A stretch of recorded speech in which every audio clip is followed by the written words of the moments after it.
Hello, नमस्कार, आदाब, सत श्री अकाल और अस्सलाम वालेकुम। मैं हूं मोहम्मद अहमद काज़मी, लेकर आया हूं खास फ्राइडे का स्पेशल प्रोग्राम साउथ एशिया पर नजर सैयद अली मुश्तबा के साथ। सैयद अली मुश्तबा साहब सीनियर जर्नलिस्ट हैं, चेन्नई में रहते हैं। बिहार से उनका ताल्लुक है। आजकल वो अपने गांव माने गांव शेखपुरा जिले में हैं और छुट्टियां और अपने घर की कुछ जिम्मेदारियां वहां पर पूरी करने के लिए गए हुए।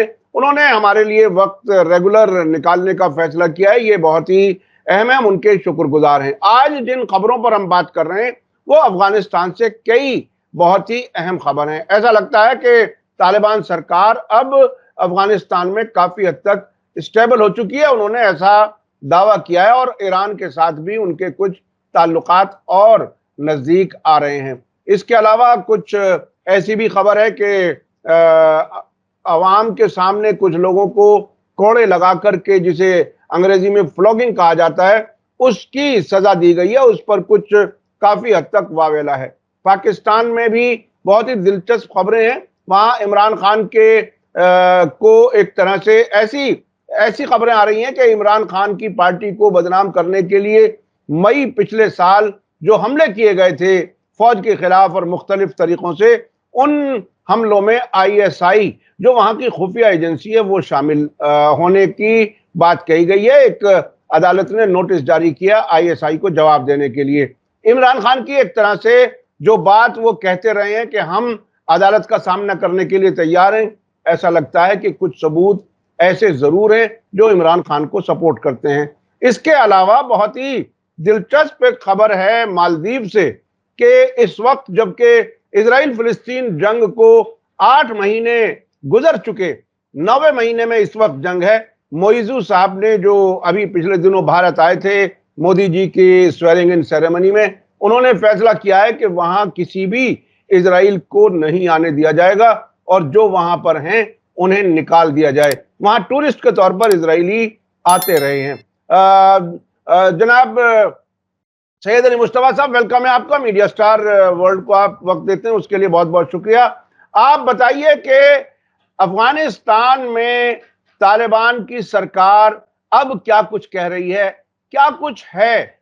अब ऐसा लगता है कि तालिबान की सरकार को अब वहां कोई हिला नहीं सकता, लेकिन दुनिया के मुल्क हैं, खासतौर पर अमेरिका, कि वो उसको हुकूमत को तस्लीम करने के लिए तैयार नहीं नजर नहीं आते। क्या कुछ है ताजा खबर अफगानिस्तान से? जी, बहुत बहुत शुक्रिया काज़मी साहब। मेरे सामीन को मेरा आदाब, सत्य श्री अकाल और अस्सलाम वालेकुम। आज हम लोग जो है बाकायदा अफगानिस्तान की चर्चा करेंगे, काबुल के इर्द गिर्द जो कुछ हो रहा है उसकी बातें करेंगे, इंटरनेशनल कम्युनिटी और तालिबान और अफगानिस्तान की बातें करेंगे। तो पहली खबर जो है, जो मैं आपको बताना चाह रहा हूँ कि उनके मिनिस्टर हैं, वो एक पोस्ट है वहां पे जो है वो ट्राइबल और बॉर्डर अफेयर्स के मिनिस्टर, और उनका नाम है मोहम्मद अहमद जान। तो उनका एक प्रेस कॉन्फ्रेंस 2 दिन या 3 दिन पहले हुआ था, जिसपे उन्होंने ये ऐलान किया था कि अब अफगानिस्तान ने या तालिबान की गवर्नमेंट ने जो फैक्शनलिज्म है अफगानिस्तान में हुआ करते थे, वो हम आप भी जानते हैं, जब लड़ाइयाँ हो रही थी वहां पे, अमेरिका की लड़ाई हो रही थी या सोवियत यूनियन और इसकी लड़ाई हो रही थी, तो वहां पे अलग अलग फैक्शन जो है वो खड़े हो गए थे, वॉरलॉट खड़े हो गए थे। अब्दुल रशीद दोस्ताम एक तरफ थे, पंशीर के शेर जो है अहमद शाह मशहूद थे, और इधर जो है हिकमत यार थे। ये तो नाम हर बच्चों को मालूम है जो अफगानिस्तान की जानकारी रखते हैं। अब इनका ये कहना है मोहम्मद अहमद जान ने कि अब हम लोगों ने इन सारे फैक्शनों के ऊपर जो है हमने अपनी पकड़ बना ली है, और ये सारे फैक्शन जो है वो अब खत्म हो चुके हैं। अब अफगानिस्तान में सिर्फ एक ही फैक्शन है, वो है तालिबान, और तालिबान के अलावा और तालिबान के सामने या उनका उसका मुखालिफ कोई फैक्शन नहीं। और बल्कि उन्होंने चैलेंज भी किया है कि अगर कोई फैक्शन है तो सामने आ जाए।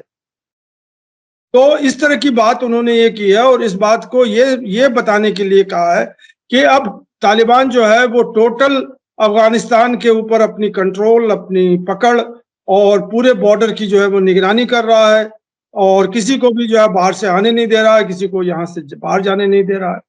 तो वो जो पुरानी कहानी थी, मतलब वॉर अगेंस्ट टेररिज्म और वॉर अगेंस्ट जिहाद अगेंस्ट रशिया, तो वो सब स्क्रिप्ट जो है वो खत्म हो गया है। अब ये नया स्क्रिप्ट आया है कि अब सिर्फ तालिबान है जो कि मैनेज कर रहे हैं पूरी कंट्री की सिक्योरिटी को। तो यही खबर है जी।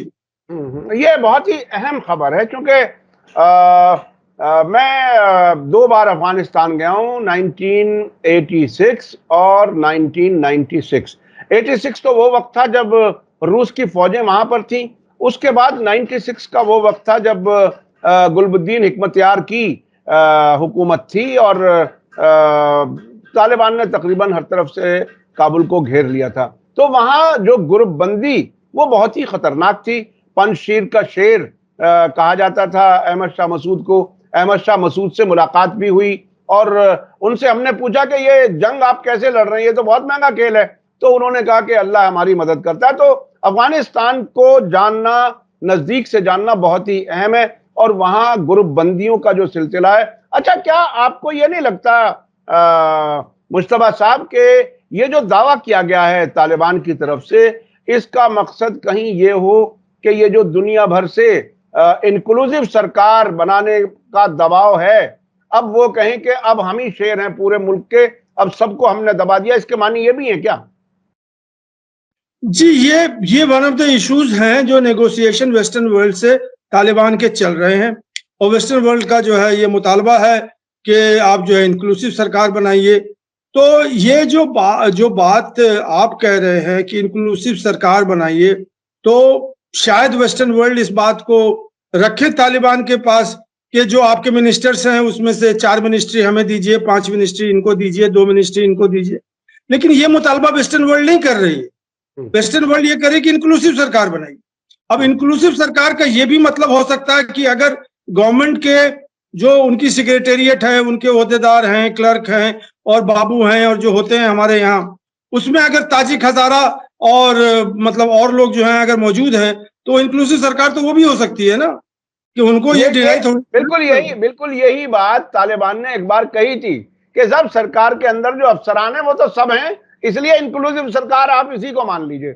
लेकिन इंटरनेशनल कम्युनिटी सो कॉल्ड जिसे कहा जाता है, वो कहते हैं कि सरकार में फैसला लेने वालों की जो तादाद जो लोगों की होती है उसमें तमाम तबकों की नुमाइंदगी होनी चाहिए।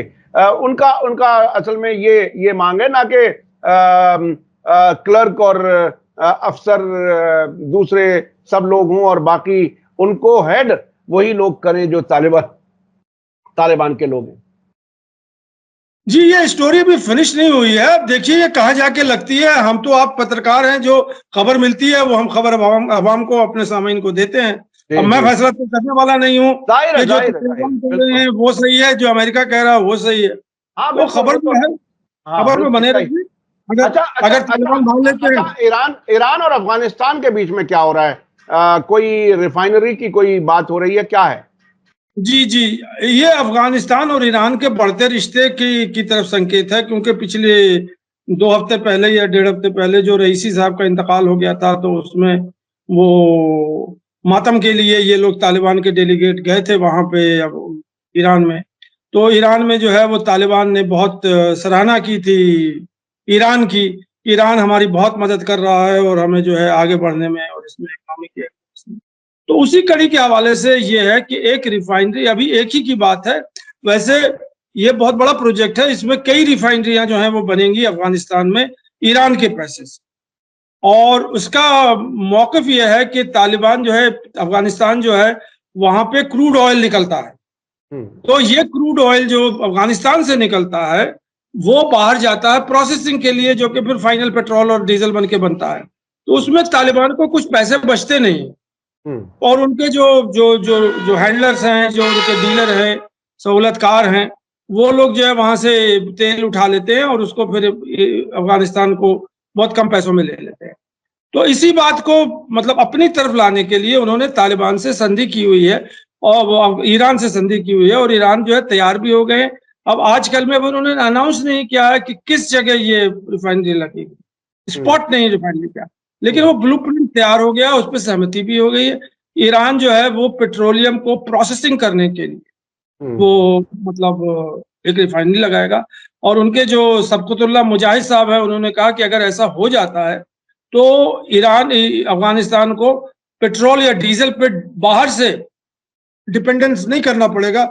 उनके अंदर ही जो रिफाइनरी होगी, जब आएगा तो उनके अपने कंट्री के अंदर जो है उसका कंजम्पशन हो जाएगा, तो उन्हें जो जो जो उनका पैसा जाता है बाहर से तेल लाने के लिए, क्योंकि वो जो क्रूड ऑयल बेचते हैं वो तो बहुत सस्ते में बेचते हैं, और जो फिनिश्ड ऑयल वो लेके आते हैं वो बहुत महंगा होता है। फिर उसके लिए उन्हें कराची पोर्ट पे डिपेंडेंट होना होता है। अब तो चाबहार पोर्ट खुल गया है, वहां तो यहाँ ट्रकों से जो है वो क्रूड ऑयल जाता है, फिर वहां से शिप होता है, और जहाँ दुनिया में वो प्रोसेसिंग होता है, प्रोसेसिंग होता है। तो अब जब रिफाइनरी यहाँ बन जाएगी तो उन्हें कहीं शिपमेंट और इसकी जरूरत नहीं होगी, वो वहीं का वहीं रिफाइनरी में दे देंगे, उनके जो है वो तेल निकल जाएगा। तो यही खबर है।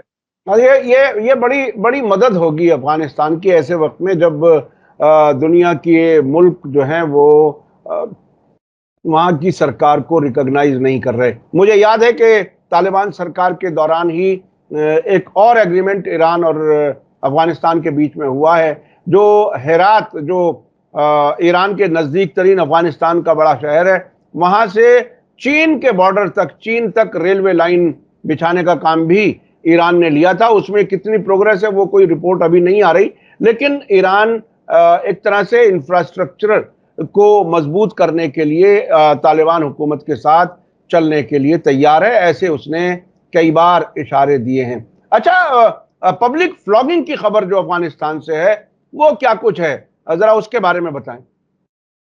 जी, ये तो पूरे दुनिया में एक तरह से कह लीजिए कि वायरल खबर हो गई है, और वो एंटी तालिबान खबर है। तो जाहिर सी बात है कि वट एवर एंटी तालिबान जो खबर है दैट इज अ न्यूज।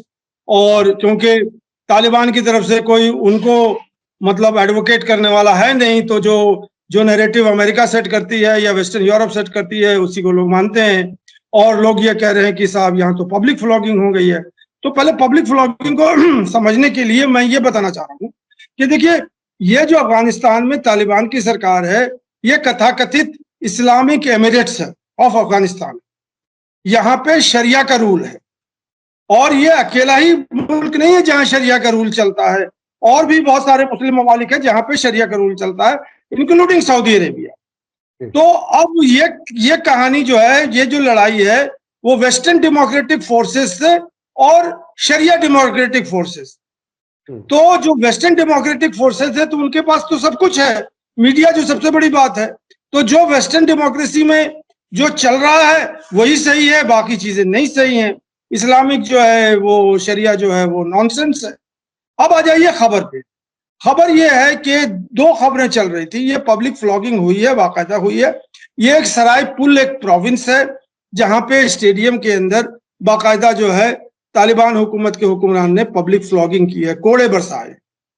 अब इनके नंबर की जो है, देखिए यहाँ पे मैं इसको चेक कर रहा था, तो जो वेस्टर्न ममालिक के मतलब जो सोर्सेज है उन्होंने 63 नंबर दिए थे, और उन्होंने कहा था कि उसमें 12 विमेन है। और जो अफगानिस्तान से जो खबरें आई हैं और जो उनके तरफ से, वहां 23 का फिगर है, जिसमें 14 मर्द हैं और 7 या 9 जो है वो औरतें हैं। तो ये तो बहरहाल हमारे सामाइन डिसाइड करेंगे कि अब आ जाइए पब्लिक फ्लॉगिंग क्यों हुई। तो पहली तो बात यह है कि वो तो शरिया कोर्ट में ट्रायल हुआ, उनका जो लोग थे बाकायदा उनका ट्रायल हुआ। ट्रायल कोर्ट करने के बाद जब जो फाइनल जजमेंट हुआ तो शरिया में यही जजमेंट लिखा हुआ है, शरिया में यही जजमेंट लिखा हुआ है कि इनको जो है कोड़ों से जो है सजा दी जाए। और इनमें जो ज्यादातर जो लोग हैं, जो खासकर औरतें हैं, वो जनाकारी में है, अडल्ट्री में मुबल्लिस थी। उसके बाद दूसरा जो है वो उनके ऊपर जो लोग हैं उनमें चार्ज था, वो उसमें कुछ लड़के वड़के हैं जिन्होंने लड़कियों को लेकर के भाग गए हैं और शादियां कर ली हैं और इस तरह के एंटी सोशल एक्टिविटी की है।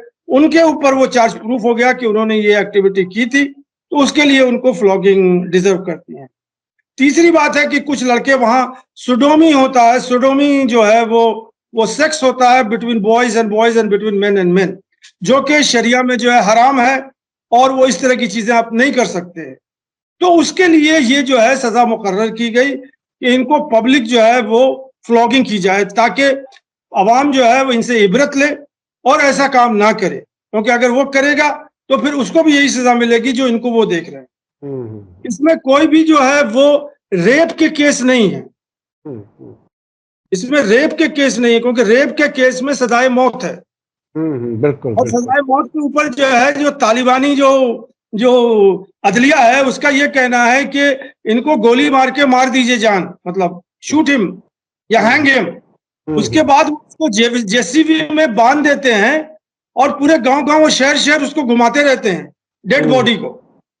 और कहने का मतलब यह है कि जब उनके ऊपर फायरिंग होती है या जब उनके ऊपर फांसी लगता है, तो वहां के जो अहदेदार हैं उनसे कहते हैं कि पहले कलमा पढ़ लो।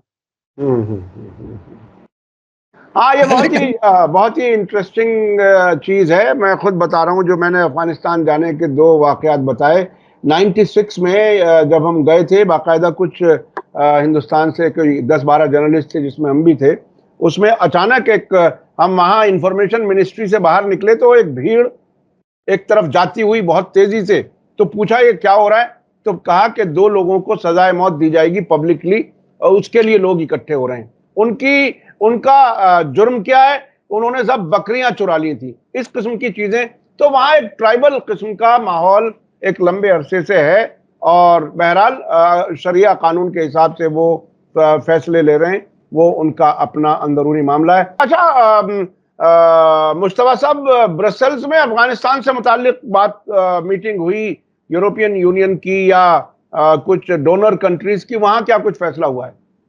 जी, ये बहुत अहम फैसला है। ये जो है यूरोपियन यूनियन ने ब्रसेल्स में जितने भी, देखिए 2001 से जब अमेरिका इंटर हुई है अफगानिस्तान में, तब से जो है ये डोनर कंट्री का सिलसिला अमेरिका ने खड़ा किया है। पूरे दुनिया के ममालिक को इकट्ठा किया है और उनसे कहा कि आप अफगानिस्तान में जो है वो आप एड दीजिए ताकि वहाँ की इकोनॉमी जो है चल सके। वहाँ जो ह्यूमैनिटेरियन एड है, अभी देखिए अर्थक्वेक आ गया था, उससे पहले बाढ़ आ गया था, बीमारियां हैं और तरह तरह की चीजें हैं। तो इससे जूझने के लिए जो है उन्हें फॉरेन एड चाहिए।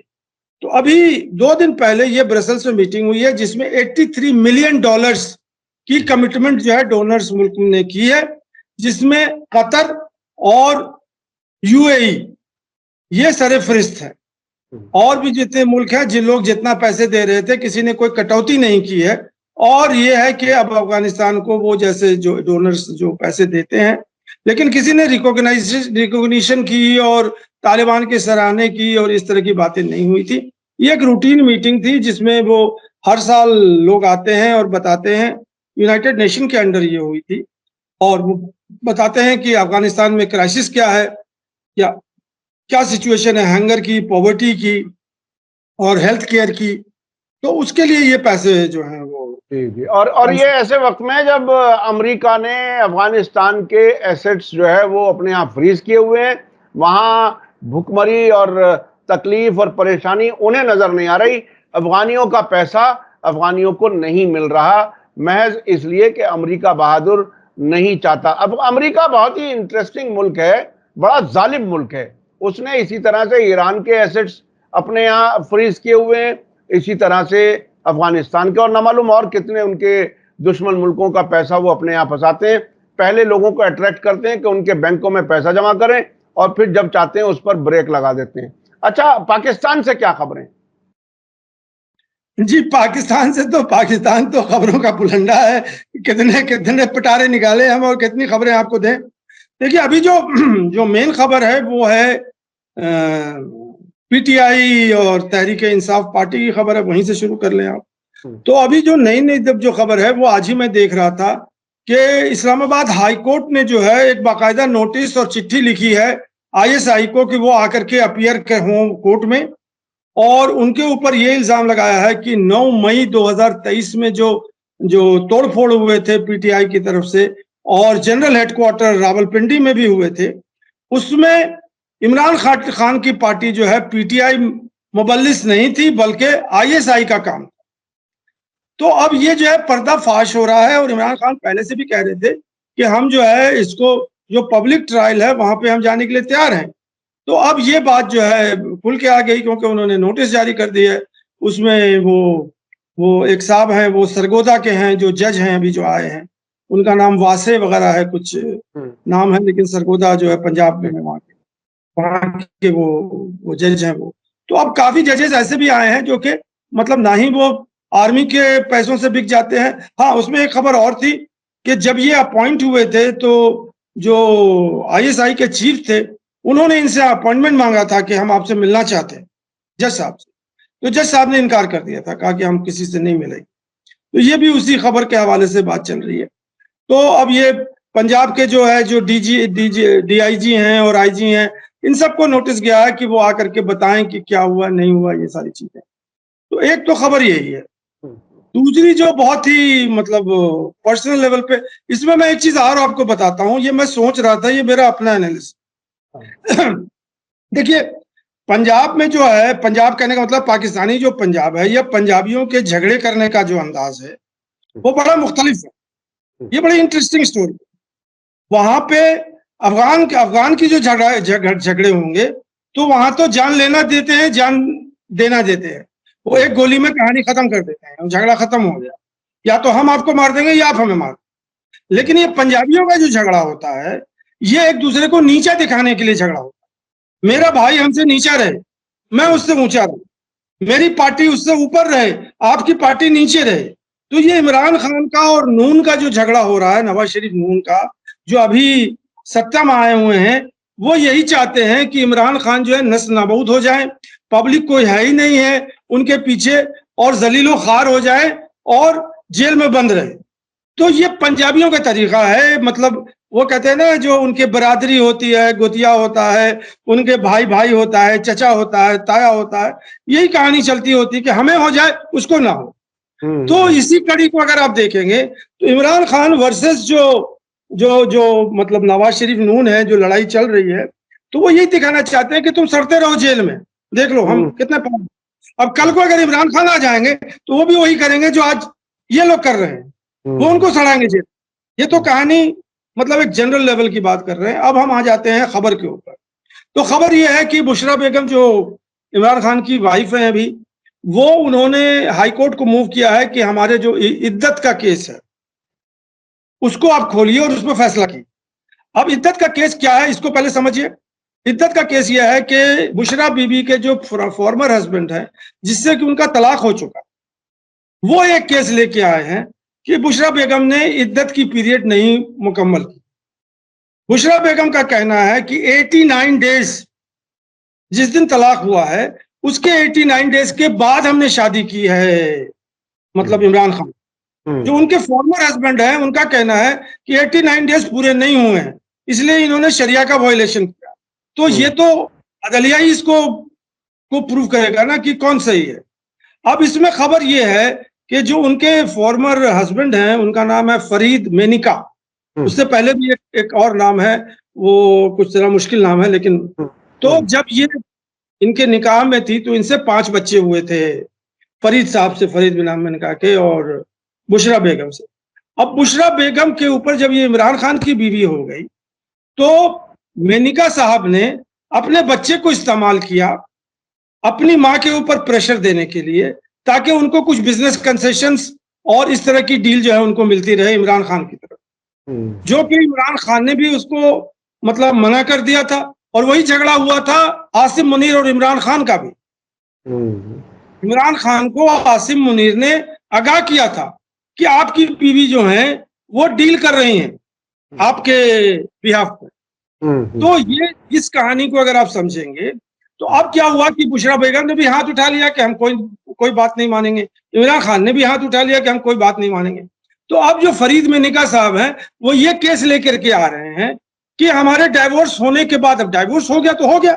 हाँ, उसके बाद तो अगर कोई शिकायत होती तो इमरान खान कर सकते थे, कर सकते थे जो हाँ, लेकिन उनके बीच में 89 डेज। देखिए, मैं मतलब अपने देखने वालों को, चूंकि बहुत से वो लोग हैं जिनको इद्दत के बारे में मालूम नहीं है। इद्दत वो पीरियड होता है जब किसी औरत का या तो हस्बैंड दुनिया से चला जाए या तलाक हो जाए, तो उसके बाद 3 महीने तक वो नया निकाह नहीं कर सकती। और उसकी जो लॉजिकल वजह बताई जाती है कि अगर उसने कंसीव किया होगा बच्चा, तो वो जाहिर हो जाएगा 3 महीने के अंदर। इसलिए उसको 3 महीने का कूलिंग पीरियड, जिसे अंग्रेजी में कहा जा सकता है, वो। अब ये एक अजीब किस्म का मुकदमा है, जिसमें तारीखें तो सामने होंगी, इधर तलाक की, उधर निकाह की, लेकिन उसके बाद भी वो अदालत में गए, तो वो बहुत ही इंटरेस्टिंग अजीब सी बात है कि वो बहुत ही बाद में भी परेशान करने की उनकी कोशिश है गालिबन। अच्छा, मालदीव की जो खबर है वो क्या है? हमारे पास वक्त जरा कम रह गया। मालदीव में इजरायलियों को निकालने की बात, इजरायली यहां पर ना आए, ये क्या कुछ है वहां से खबर? जी, मालदीव में ये हुआ है कि ये जो अभी मतलब फलस्तीन का और इसराइल का जो वॉर चल रहा है, शायद इसी बैकग्राउंड से मोइज़ू साहब ने ये ऐलान कर दिया है, वहाँ के वो मतलब हेड ऑफ द स्टेट है, कि कोई इजरायली जो है उसको ये मालदीव के सॉइल पे पैर रखने की जगह नहीं है। और ज्यादातर इजरायली जो है वो टूरिस्ट बन के आते हैं हनीमून के लिए, और वहाँ के जो मालदीव के जो नेचुरल ब्यूटी है और जो रिजॉर्ट है वहाँ पे वो बुक करते हैं। वो काफी इकोनॉमी है, टूरिज्म की इकोनॉमी है, जो कि इसराइल भी उसमें आते हैं, और भी दुनिया के इंडियन जो है सबसे ज्यादा जाते हैं, चाइनीज हैं, ब्रिटिश हैं, रशियन है। तो मौजी साहब ने ये ऐलान कर दिया है कि कोई भी इजरायली जो है पासपोर्ट होल्डर जो है वो मालदीव में नहीं आ सकता है। ये तो उन्होंने ऐलान कर दिया। और अगर कोई इक्का दुक्का या कुछ लोग अगर मालदीव में है अभी, वो भी उनको मतलब जाने की उन्होंने ऐलान कर दिया कि वो हमारे शहर मुल्क को छोड़ दें। तो ये खबर है इजरायली के हवाले से। दूसरी खबर जो मालदीव से है वो बहुत अहम है कि अभी जो पार्लियामेंट नहीं बनी है, जो कि मोइज़ू साहब की पार्टी की ही पार्लियामेंट है और उनको उनकी अक्सरियत हासिल है, उन्होंने 3 फाइल निकलवा ली है, जो कि पिछले हुक्मरान जो थे मोहम्मद साले, उन्होंने इंडिया से संधि की और उनके ऊपर वो रिव्यू कर रहे हैं और उनको कह रहे हैं कि ये तीनों जो फाइल हैं या तीनों जो संधियां हैं या तीनों जो एग्रीमेंट है, इसको हम स्क्रैप कर दें। उसमें एक एग्रीमेंट जो है वो है मालदीव्स और इंडिया ने मिलके मालदीव्स के आसपास जो वाटर है उसके हाइड्रोलॉजी और उसकी ओशनोग्राफी और इस तरह के ऊपर वो रिसर्च करने का जो है उन्होंने मतलब संधि किया था, जिस पर उन्होंने उनका ये कहना है कि इस बहाने ये हमारी सिक्योरिटी को थ्रेट कर रहे हैं। तो एक ये संधि को हम मतलब स्क्रैप कर देंगे। दूसरी उनकी है कि एक डॉकयार्ड जो है उनका, एक आइलैंड है, वहां तो हजारों आइलैंड है, एक डॉकयार्ड के ऊपर जो है वो भारत ने कहा था कि हम ये डॉकयार्ड बनाएंगे अपने पैसे। अब उनको कहना है, उनका कहना है मौजूद साहब का, ये उनके पार्लियामेंट का, ये भी एक मतलब षड्यंत्र है कि हमको बेस मिल जाएगा अफगानिस्तान वहाँ मालदीव में। तो इस संधि को भी जो है हम स्क्रैप कर देंगे। हमको कोई डॉक वॉक नहीं बनाना है, हमको बनाना होगा तो हम अपने आप बनाएंगे या कुछ अपने लेट से लेंगे। तो ये भी सोले साहब की संधि। तीसरी उनकी वही लेके लकीर के फकीर जो बने हुए हैं कि डॉनियर एयरक्राफ्ट को कौन उड़ाएगा और जो उनके हेलीकॉप्टर हैं उनको कौन उड़ाएगा, तो उसको भी जो है वो स्क्रैप करना चाहते हैं। अभी डॉनियर और 3 ही तो एयरक्राफ्ट है वहां पे जो भारत ने दिए हैं, 2 हेलीकॉप्टर है। अब हेलीकॉप्टर की जो अंदर की जो गुंजाइश है वो 4 से 5 लोग बैठ सकते हैं। डॉनियर जो है वो बाकायदा एक एम्बुलेंस है जो कि जाता है अलग अलग जजीरों में, और वहां से जो है वो अगर पेशेंट इतने खराब उनकी हालत है, डॉक्टरी कोई एड नहीं है, तो उसको वहां से लेके आता है और माले में जो है हॉस्पिटल में एडमिट करता है। तो इसके ऊपर भी उनको इतराज है कि हम ना, लेकिन अभी जो करंट पोजीशन है कि हेलीकॉप्टर जो है वो भारत का ही कोई पायलट उड़ा रहा है, भले ही वो वर्दी में ना हो या भले ही वो डिफेंस फोर्सेस में ना हो, और उसके साथ उनका एक डिफेंस जो पर्सन है वो उसके साथ बैठता है। तो 2 सीट तो वही चली गई। अब पीछे जो 2-3 सीट है उसमें वो जिसको लेके आना है वो लेके आए। तो यही खबर है वहां से। ये 3 जो है इस पे काफी बवाल मचा हुआ। अच्छा, चलते चलते मोदी जी की जो स्वेरिंग इन सेरेमनी है उसमें कई मुल्कों के हेड्स ऑफ स्टेट आए, पाकिस्तान को बुलाया नहीं गया या नहीं आया, वो क्या कुछ खबर है? थोड़ा सा उसके बारे में बताएं। और नई सरकार क्या अब पड़ोसी मुल्कों के साथ ताल्लुकात बेहतर करती हुई नजर आ रही है क्या? क्योंकि पिछले 10 सालों में तो पड़ोसी मुल्कों से ताल्लुकात खराब होने की ही मुसलसल खबरें आती रही। अब आपको क्या लगता है? जी देखिए, मोदी साहब का जो स्वेरिंग इन था, शेख हसीना वाजिद बांग्लादेश से, परचानंद जो हैं वो नेपाल से, रनिल विक्रमासिंघे जो हैं श्रीलंका से, और भूटान से जो है वो तेरसिंग डुगवे या क्या नाम है उनका, तेरसिंग, वो तो करीब करीब जो भारत के जो पड़ोसी मुल्क हैं एक्सेप्ट पाकिस्तान, वो सब लोग यहाँ पर थे। और इसमें खास नजर जो थी वो मोइज़ू साहब की थी। मोइज़ू साहब ने किसी न किसी तरह से, किसी बहाने से वो भारत बहुत दिन से आना चाह रहे थे। भारत उनको जगह नहीं दे रही थी कि वो अपना ऑफिशियल विजिट करें। तो अब तो मतलब स्वेरिंग इन सेरेमनी हो गई है, तो इसमें मान न मान मैं तेरा मेहमान। तो इंडिया के एक्सटर्नल मिनिस्ट्री को भी कोई इतराज नहीं था कि आप आइए आकर के मतलब मोदी जी को आशीर्वाद दीजिए। और वो प्रेसिडेंट के जो बैंक्वेट था उसमें भी उन्होंने खाना खाया। और जो लौट के गए थे तो उनकी तो बातचीत हुई होगी, तो लौट के गए थे तो उन्होंने डिक्लेयर कर दिया कि हमारा भारत यात्रा जो है वो बहुत सफल था और सारी चीजें जो हैं वो मतलब आपस में बायलैटरली। तो ये खबर जो है वो मालदीव्स के हवाले से है। अब जो मेन खबर है, जो आखिरी खबर है कि शहबाज शरीफ को, जो प्राइम मिनिस्टर हैं पाकिस्तान के, जहां तक हमें मालूम है वो भारत सरकार ने इनविटेशन नहीं दिया था स्वेरिंग सेरेमनी के लिए। लेकिन फिर भी शहबाज शरीफ ने मोदी जी को मुबारकबाद दी और मोदी जी ने उसका शुक्रिया भी कहा। ये तो मीडिया में खबर आ चुकी थी। नवाज शरीफ ने अपना statement as a party head, या जो भी समझ लीजिए कि कंट्री के जो है वही प्राइम मिनिस्टर हैं या जो कुछ भी हैं, उन्होंने मोदी जी को अपनी तरफ से कहा कि इससे बेहतर कोई अपॉर्चुनिटी नहीं मिल सकता है कि जबकि हिंदुस्तान और पाकिस्तान के रिश्ते जो हैं फिर से मतलब बहाल किए जाएं, फिर से टॉक शुरू हो जाए, फिर से निगोशिएशन शुरू हो जाए। तो ये पहल जो है वो नवाज शरीफ ने की, लेकिन इंडिया सरकार ने उसके ऊपर कोई मतलब रिएक्शन नहीं दिया। और एक्सेप्ट जो नरेंद्र मोदी साहब हैं उन्होंने शुक्रिया किया शहबाज शरीफ को, उसके बाद से कोई बायलैटरल और इसकी कोई बात नहीं हुई। ये खबर। जी जी जी, बहुत बहुत शुक्रिया सैयद अली मुश्तबा साहब। आपने अपने गांव, अपने वतन से वक्त निकाला हमारे लिए, उसके लिए बहुत बहुत शुक्रिया।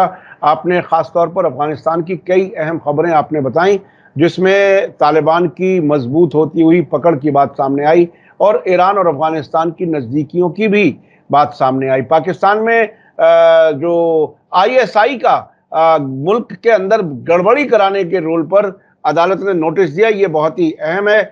और मोइज़ू साहब ने जो है वो इजराइलियों को अपने मुल्क से निकलने के लिए कहा और कोई इजराइली ना आए उसके लिए उन्होंने ये बात कही। मैं समझता हूँ ये दुनिया भर के जो इंसाफ पसंद लोग हैं, न सिर्फ मुसलमान, फिलिस्तीनियों पर होने वाले जुल्म पर जो मोइज़ू का ये रिएक्शन है, इसको लोग अप्रिशिएट करेंगे, मुझे ऐसा लगता है। बहुत बहुत शुक्रिया। इसी के साथ मुझे दीजिए इजाजत। धन्यवाद, शुक्रिया।